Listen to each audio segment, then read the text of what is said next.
which is how do we deal with zallat al-ulama? How do we deal with the mistakes that the scholars fall into? Okay, so a scholar can fall into a mistake. Let's establish that first and foremost. And as a matter of fact, I'll mention a benefit that I've heard from one of the mashayikh, a very good benefit from Sheikh Adil Mansour. I've heard an amazing benefit which has stuck with me, and I'll share it with you today, inshallah ta'ala. The Sheikh mentioned, and he said that the calamities that befall upon the prophets and the messengers. We know that the prophets and the messengers of Allah, salawatullahi wa salamuhu alayhim ajma'in, we know that worldly calamities befell them. Ayyub alayhi salam was tested. Muhammad sallallahu alayhi wasallam was tested in this life. He lost 6 of his children before he died, sallallahu alayhi wasallam. He went through that pain that can't be described 6 times in his life, and he got hurt in the battle of Uhud, and many different things. He lived in a state of poverty. 3 days would go by sometimes without him eating any food.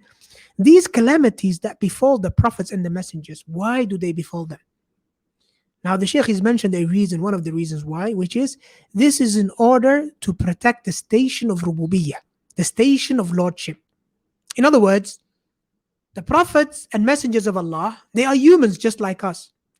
And to emphasize the fact that they are humans, and so that we have no doubt that they are humans just like us, these calamities befall them. Because indeed, if they had any divine nature or they had anything, any say in the matter, then they would have avoided these calamities. The Prophet Muhammad sallallahu alaihi wasallam, he would have avoided going to Uhud if he knew what was going to happen.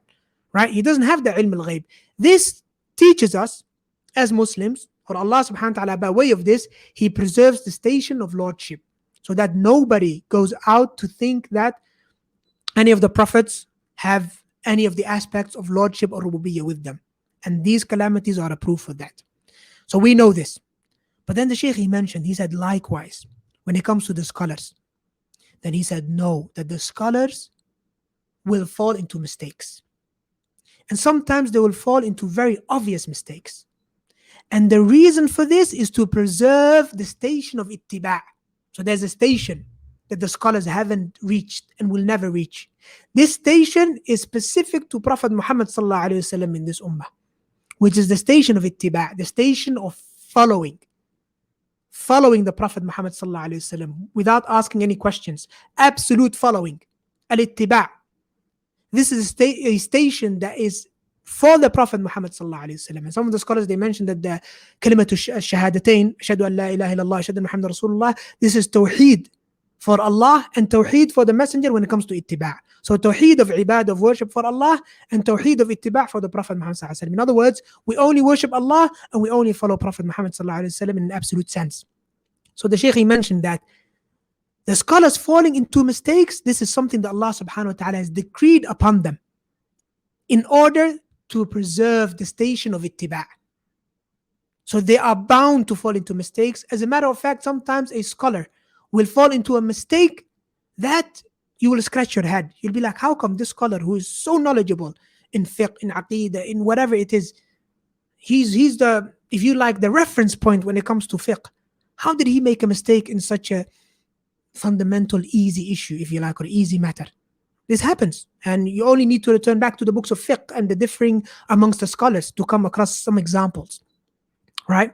But again, this benefit, inshallah ta'ala, I hope it sticks with you too, yes, which is that this is for a reason, is so that you, ya Abdullah, anti ya amatallah, oh you, servant of Allah, my dear brother, my dear sister, is for you to know, yes, that nobody should be followed in an absolute sense, and his statement be accepted in an absolute sense, except Prophet Muhammad sallallahu alaihi wasallam. So no matter how high you think of any scholar, no matter what level of knowledge you think he has attained, that scholar is bound to fall into a mistake. That scholar, that's why Imam Malik, and all of you know this, rahimahullah, he said, كُلٌّ يُؤْخَذُ مِنْ قَوْلِهِ وَيُرَدْ. Every single person, his statement is either accepted or rejected. There is no one whose statements, all of it, are accepted. Right? إِلَّا صَاحِبْ هَذَا الْقَبْرِ. Except for the person that is in this grave, and he pointed at the grave of the Prophet Muhammad sallallahu alaihi wasallam. طيب, this was just to establish, because unfortunately this day and age, this is something that's been forgotten by a lot of our brothers and sisters that even ascribe to Salafiyya. Yes, and even though they might know this in a theoretical sense, when it comes to practically implementing this great principle from the principles of Salafiyya, they fall into a grave mistake. طيب, so when it comes to the mistakes of the scholars, there are two extremes, just like everything else we've talked about today so far. One extreme are those who attack and slander and try to bring down the scholar because of the mistake. So they can't accept that the scholar made a mistake. How can he make that mistake? Khalas. They take away his station and his knowledge, and they slander him and they bring him down. And of course, I'm talking about a mistake that's not a mistake in aqeedah or manhaj and takes a person out of the fold of the sunnah. I'm not talking about that. I'm talking about mistakes which are ijtihadiyah, or mistakes which the scholar is excused for. All right? Then some people, what do? Because of the mistake, they attack and slander and try to bring that scholar down. And then we have another group of people on the other side, the other extreme. What do? They blind follow the scholar upon his mistake. Even worse, they defend the mistake. They try to justify the mistake. All right, that's another extreme. Okay, and as you can see, there's a common factor between both of them. Both of them fail to accept that a scholar can make a mistake. Both of them in their minds. And that's why I talked about this for a good 3-4 minutes before I talked about these two examples, to show you where the mistake lies. They don't realize that a scholar can make a mistake. They fail to grasp this concept that a scholar can make a mistake. All right? That's why those that went to one extreme, the ifrat, what did they do? They didn't accept the mistake, so they brought the scholar down. They attacked him. The other side, they didn't accept the mistake, so they said the scholar can't make a mistake, he must be right, so they blind followed him upon his mistake, and they defended his mistake, and they justified the mistake. So what's the middle path? The middle path, as the scholars they mention, they say, نَحْفَظُ لِلْعَالِمِ كَرَامَتَهُ, that we preserve the scholar's honor. We don't bring him down. He's still a scholar, even though he made a mistake. Nowhere in the Qur'an and Sunnah does it say that it's from the shurut of being a scholar that you don't make a mistake. Nowhere does it say that in the Qur'an and the Sunnah.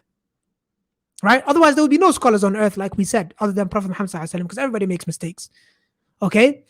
So, نَحْفَظُ لِلْعَالِمِ كَرَامَتَهُ, we preserve his honor, because he fell into a mistake. That's something that is acceptable. That's something that is possible.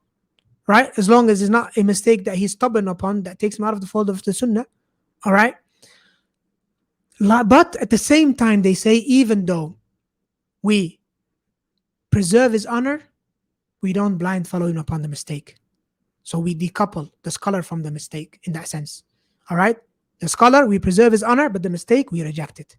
And rejecting his mistake doesn't necessitate rejecting the scholar. Okay? Like I said, all of the calamity and all of the masaib, they return back to the fact that these people that fall into either extreme, they fail to realize that the scholar can fall into a mistake. All right? For them, it's one thing. Right? They don't decouple between the scholar and the mistake in that sense. So, like we explained, they fall into one of the two extremes because of this common misunderstanding. And that's the middle path.